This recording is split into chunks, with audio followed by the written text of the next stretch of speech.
नमस्कार साथियों। आज हम पढ़ने जा रहे हैं, अगला 5वां हमारा वीडियो रहेगा और इसमें अध्याय 13 जो एडिटोरिया का अध्याय 13 टॉपिक नंबर है। तो इसमें क्या है, मुख्य समझौते और ज्ञापन के विषय में हम पढ़ेंगे।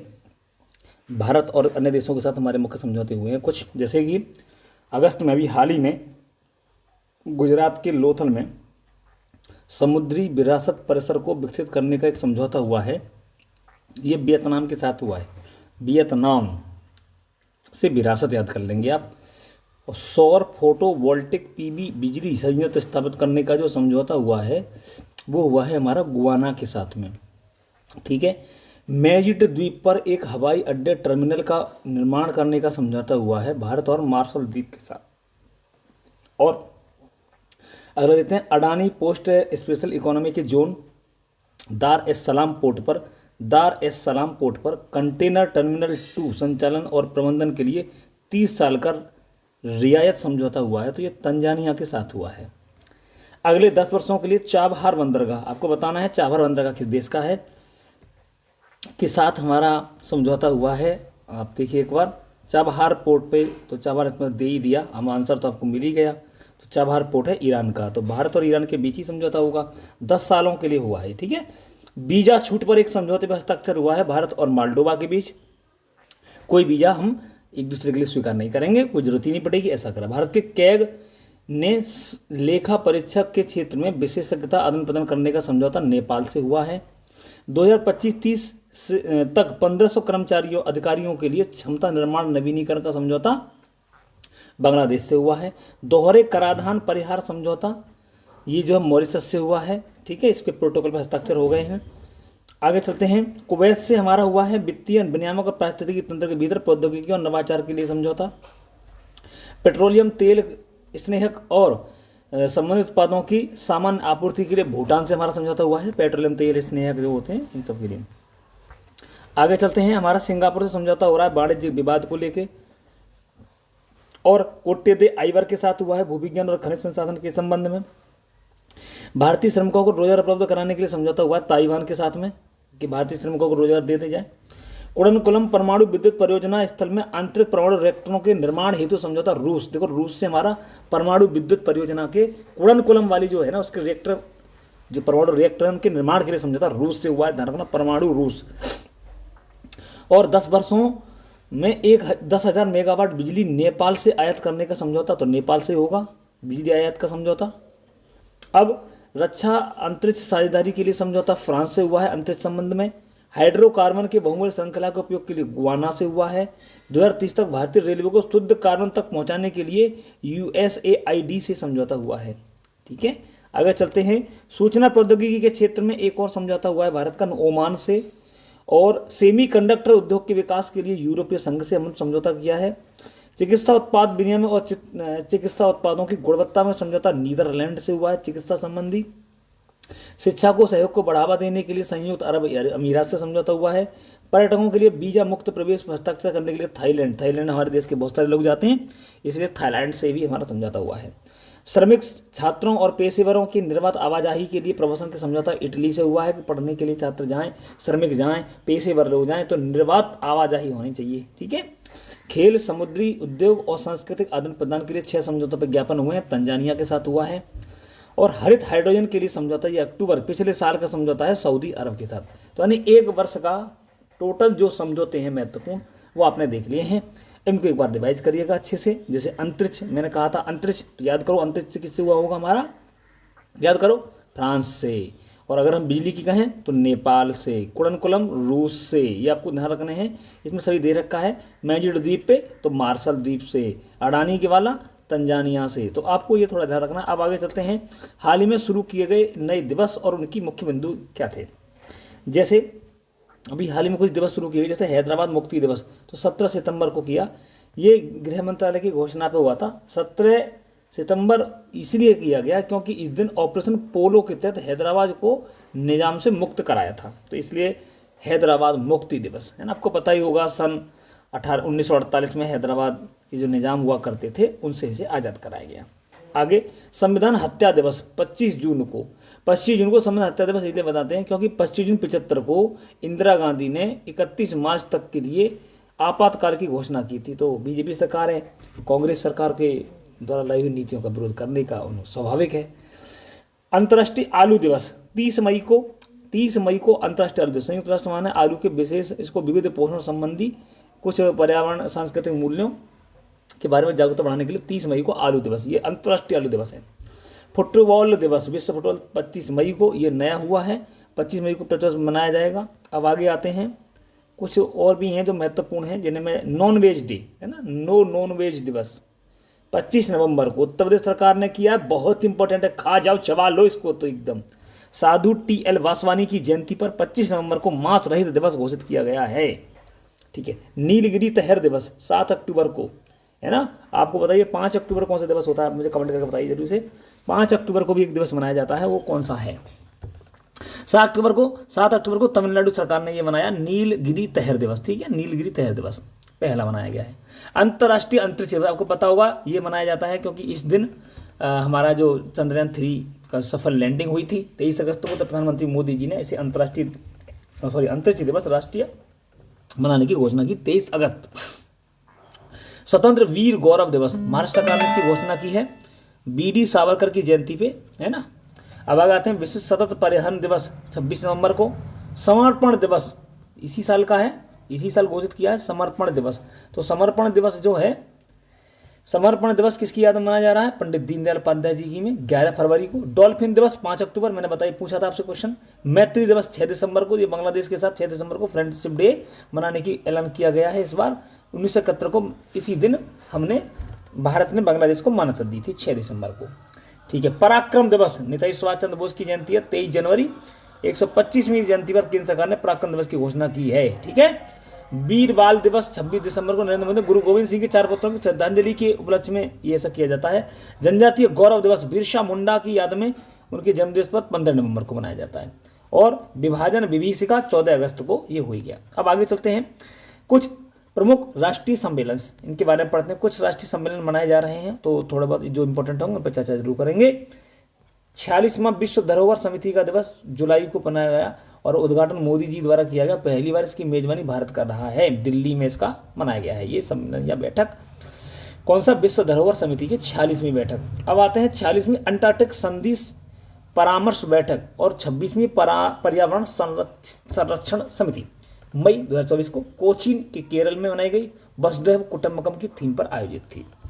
खनिज शिखर दिवस, ये बहुत इंपॉर्टेंट है, जो कि नई दिल्ली में मनाया गया और ये CEEW और IISD इसके सहयोग से शिखर सम्मेलन मनाया गया है नई दिल्ली में 24 अप्रैल को। राष्ट्रीय युवा संसद महोत्सव, ये देश भर में मनाया गया। 1100 से अधिक लेखक और विद्वानों ने इसमें भाग लिया। थीम थी युवाओं की आवाज, राष्ट्र के परिवर्तन के लिए भागीदारी और सशक्त बने। ये हमारा इसका राष्ट्रीय युवा संसद महोत्सव 5वां मनाया गया है फरवरी मार्च में पूरे देश में। अब आते हैं डिजिटल फ्यूचर स्किल शिखर सम्मेलन, गुवाहाटी मनाया गया। इलेक्ट्रॉनिक सूचना प्रौद्योगिकी ने पहले फ्यूचर स्किल्स और शिखर के लिए मेजबानी की थी, तो इस बार गुवाहाटी मनाया गया है। आगे देखते हैं और कुछ विंग्स इंडिया। पहले वैश्विक दलहन सम्मेलन समझ में आ रहा है, वैश्विक दलहन सम्मेलन ये नई दिल्ली में मनाया गया है। 2027 तक दलहन उत्पादन में आत्मनिर्भर बनने का लक्ष्य रखा गया है इसमें। विंग्स इंडिया ये हैदराबाद के बेगमपेट हवाई अड्डे पे, थीम थी इसकी अमृतकाल में भारत को दुनिया से जोड़ना, 2047 तक भारत के नागरिक उड्डयन के लिए मंच तैयार करना। ठीक है, वैश्विक मत्स्य पालन सम्मेलन अहमदाबाद में मनाया गया। गुजरात ने घोल मछली को राज्य मछली घोषित किया, बहुत इंपॉर्टेंट है। आगे देखिए, तीसरा आतंकवाद विरोधी सम्मेलन। पहले तो IITF का एक मेला देख लेते हैं। और IITF मेला, जो IITF का मेला व्यापार मेला आयोजित किया गया नई दिल्ली में। उड़ीसा के पवेलियन के राज्य पवेलियन श्रेणी में स्वर्ण पदक जीता इसने। 8वें भारतीय दल प्रभाव, वो भी देख लेते हैं एक बार, नवंबर दिल्ली में मनाया गया, नई दिल्ली में ही। अब आता है स्मार्ट सिटी अंक्लेव और तीसरा आतंकवादी विरोधी सम्मेलन। तीसरा आतंकवादी विरोधी सम्मेलन जो है NIA द्वारा आयोजित किया गया नई दिल्ली में। और स्मार्ट सिटी अंक्लेव इंदौर मध्य प्रदेश में। ठीक है, आवास और शहरी गृह मंत्रालय जो है हमारा आवासीय शहरी मामले मंत्रालय इंदौर मध्य प्रदेश में smart city India smart city enclave का आयोजन किया गया। अब आगे चलते हैं, पश्चिमी क्षेत्रीय परिषद की 26वीं बैठक हुई है गांधीनगर में। केंद्रीय गृह और सहकारिता मंत्री अमित शाह ने इसकी अध्यक्षता की है। अब और आगे जो इंपॉर्टेंट है, 5वां हेलीकॉप्टर एवं लघु विमान शिखर सम्मेलन हुआ है ना। हेली समिट के नाम से जाना जाता है। ये खजुराहो में हुआ है। इसका उद्देश्य है कि उड़ान योजना के तहत सुदूर पहाड़ी इलाकों में विमान की उपलब्धता को सुनिश्चित करना, जहां आवश्यक हो वहां पे विमानों को उपलब्ध करवाना है। ठीक है, तो ये पिछले साल तक का था, यहाँ तक का बहुत रहेगा आपके लिए पढ़ने के लिए। आगे चलते हैं। अंतर्राष्ट्रीय सम्मेलन कुछ और भी हैं जो कि अभी मनाए गए, जो बहुत चर्चा में रहे। आप देख लीजिएगा एक बार करके, एक एक करके देखते हैं। तो सबसे पहले विश्व शिक्षा सम्मेलन, ये 2024 का जुलाई में अभी मनाया गया, दुबई में मनाया गया है। ठीक है, इसको आप देख लीजिएगा। इसको जो है tech leaders forum of India का शुभारंभ किया गया। आसियान देशों के विदेश मंत्रियों की बैठक हुई है, 5वीं आसियान, जुलाई में, और लाओस में हुई है। लाओस के उप प्रधानमंत्री विदेश मंत्री कौन है? सेलेमगस्य कोमसिथ ने इसकी अध्यक्षता की। अंतर्राष्ट्रीय समुद्री संगठन परिषद, ये भी जुलाई में आयोजित की गई लंदन में। भारतीय प्रतिनिधिमंडल का नेतृत्व और बंदरगाह, नौवाहन और जलमार्ग मंत्रालय के सचिव टी.के. रामचंद्र ने किया। नाटो बहुत चर्चा में है, नाटो है ना, North Atlantic Treaty Organization, NATO. जुलाई में इसकी मीटिंग हुई वाशिंगटन डीसी में, अमेरिका में। इस सम्मेलन में नाटो की स्थापना की 75वीं वर्षगांठ भी मनाई गई की इंगित किया गया। और नाटो के वर्तमान 32 देश शामिल हैं। आपको पता होगा 32वां स्वीडन है और 31वां फिनलैंड है। ठीक है। एससीओ का 24वां शिखर सम्मेलन आयोजित किया गया अस्ताना में, कजाकिस्तान की राजधानी है। और भारत की तरफ से जयशंकर जी गए थे, है ना, जयशंकर। बेलारूस को एससीओ के 10वें सदस्य के रूप में स्वीकार किया गया। ठीक है, आपको ध्यान रखना है। और नई दिल्ली समिट में ईरान को 9वां सदस्य बनाया गया था, इससे पहले वाले में। और एक बात और है कि चीन का किंगदाओ शहर को एससीओ ने पर्यटन राजधानी के रूप में घोषित किया है। ये आपको इम्पोर्टेंट बात थी। 50वां G7 का शिखर सम्मेलन आयोजित किया गया जून में, हुई कहाँ पे? इटली में। इटली ने अपुलिया और फसानो शहरों के बारगोने से एक में 50वें शिखर सम्मेलन G7 शिखर सम्मेलन का आयोजन किया गया। और इसकी अध्यक्षता इटली के प्रधानमंत्री जॉर्जिया मेलोनी ने की थी। कहाँ पे? अपुलिया फसानो शहर के बोर्गो एग्नाजिया में। ठीक है, एग्नाजिया में। चलिए, पहला काजा शिखर सम्मेलन हुआ है अभी, काजा, तो ये जाम्बिया में हुआ है काजा शिखर सम्मेलन, है ना, पहला हुआ है, इसलिए थोड़ा इंपॉर्टेंट भी हो रहा है। हाथी दांत के व्यापार पर प्रतिबंध का विरोध करना। 10वां जल मंच हुआ है आपका बाली में, है ना, 10वां विश्व जल मंच, थीम थी साझा समृद्धि के लिए जल। आगे चलते हैं 77वां विश्व स्वास्थ्य सभा सम्मेलन हुआ जेनेवा में। और आगे चलते हैं 26वीं विश्व ऊर्जा कॉन्फ्रेंस हुई है, कांग्रेस हुई है अप्रैल में, और रोटरडम नीदरलैंड में। मुख्य विषय है इसका लोगों और धरती के लिए ऊर्जा को नया स्वरूप देना। ठीक है, अब आप आगे देखते हैं एक बार। भारत और ब्राजील की पहली 2x2 यात्रा हुई, 2x2 वार्ता हुई है, 2+2 यात्रा, ये नई दिल्ली में हुई है। ठीक है, इसकी अध्यक्षता विदेश मंत्रालय के अतिरिक्त सचिव और रक्षा मंत्रालय के संयुक्त सचिव द्वारा की गई। विश्व सतत विकास शिखर सम्मेलन हुआ 23वां, ये इंडिया हैबिटेट नई दिल्ली में, इसकी थीम आप देख लेंगे एक बार, टेरी द्वारा इस सम्मेलन का आयोजन किया गया है। उपराष्ट्रपति जगदीप धनखड़ ने इसका उद्घाटन किया और सतत विकास एवं जलवायु न्याय के लिए नेतृत्व किया। हिंद महासागर सम्मेलन 7वां हुआ है पर्थ, ऑस्ट्रेलिया में। एक स्थिर और टिकाऊ हिंद महासागर की ओर इसकी थीम रखी गई। रायसीना डायलॉग बहुत इंपॉर्टेंट है, 9वां हुआ है 2024 में नई दिल्ली में। अतिथि थे ग्रीस के प्रधानमंत्री, यह है क्यारिकोस मत्सोटाकिस। ठीक है, इसकी मुख्य विषय था चतुरंग संघर्ष प्रतियोगिता सहयोग निर्माण। ठीक है, विश्व पुस्तक मेला का आयोजन किया गया है नई दिल्ली में, थीम थी बहुभाषी भारत और एक जीवंत परंपरा। अतिथि देश था इसमें सऊदी अरब। दावोस शिखर सम्मेलन और नाम शिखर सम्मेलन हो गया है, ये इसी वर्ष की हैं दोनों। दावोस देख लीजिएगा नई आपको स्विट्जरलैंड में, और नाम का हुआ है कंपाला युगांडा में। ठीक है, इसकी थीम क्या थी दावोस शिखर सम्मेलन की? तो विश्वास का पूर्ण निर्माण। और कंपाला वाले जो नाम की थी साझा वैश्विक समृद्धि के लिए सहयोग को गहरा करना। और भी इसी वर्ष के कुछ और भी हैं। तो आर्थिक मंच की बैठक हुई है, एआई सुरक्षा सम्मेलन हुआ है, पिछले साल का है। तो इंपॉर्टेंट आते हैं अब 18वां G20 शिखर सम्मेलन नई दिल्ली में जो आयोजित किया गया था, यहाँ से देख लीजिएगा एक बार, 18वां, और ये नई दिल्ली में हुआ। अध्यक्षता में आयोजित, भारत की अध्यक्षता में आयोजित हुआ था। वसुधैव कुटुंबकम में गीत one earth one family one future. 43वां आसियान शिखर सम्मेलन हुआ था इंडोनेशिया में, और मुख्य विषय था आसियान मामले और विकास का केंद्र। ठीक है, आगे देखते हैं। हरित हाइड्रोजन हुआ है 5वां विश्व कॉफी सम्मेलन हो गया बेंगलुरु में, पहली बार विश्व कॉफी सम्मेलन की मेजबानी की भारत ने। ठीक है, अब ये देख लीजिएगा एक बार, ये रहा चलिए, तो इसके बाद अगले है आगामी बैठक जो आगामी होने जा रही हैं बहुत जल्दी, जैसे कि हमारा G20 शिखर सम्मेलन 2024, 19वां 2024 में ब्राज़ील में हो रहा है G20, भारत में 18वां हुआ था और 20वां होगा साउथ अफ्रीका में। ठीक है, इसके बारे में ध्यान रखना।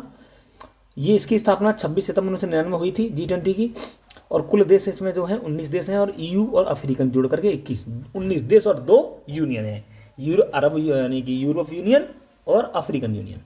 चलिए, अब आता है G20 के बाद में कोप 28 इस बार हो चुका है। 28 दुबई में हुआ है, संयुक्त अरब अमीरात में।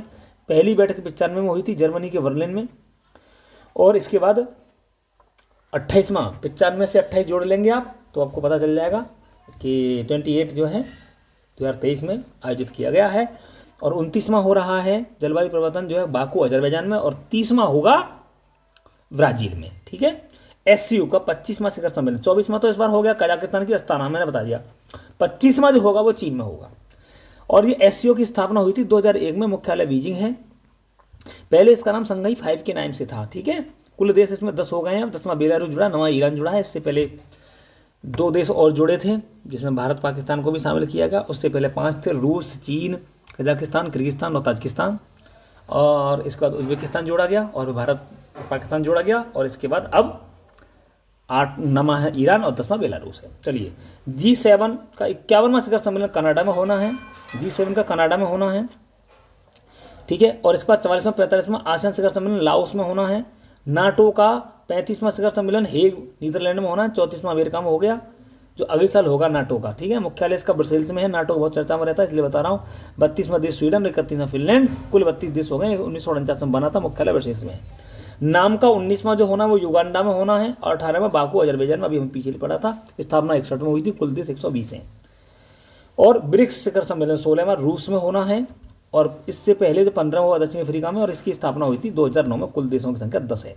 चलिए, इस प्रकार हमने देखा कुछ मुख्य सम्मेलन, शिखर, समझौते और आगामी शिखर सम्मेलन पढ़े हैं। आपको चैनल अच्छा लग रहा है, अगली वीडियो के लिए जुड़े रहिएगा। चैनल को सब्सक्राइब कर लें अगर आप नए हैं तो, अन्यथा आप 2 व्यक्तियों के साथ, 2 हमारे भाइयों के साथ साझा कर दीजिएगा। बहुत बहुत धन्यवाद।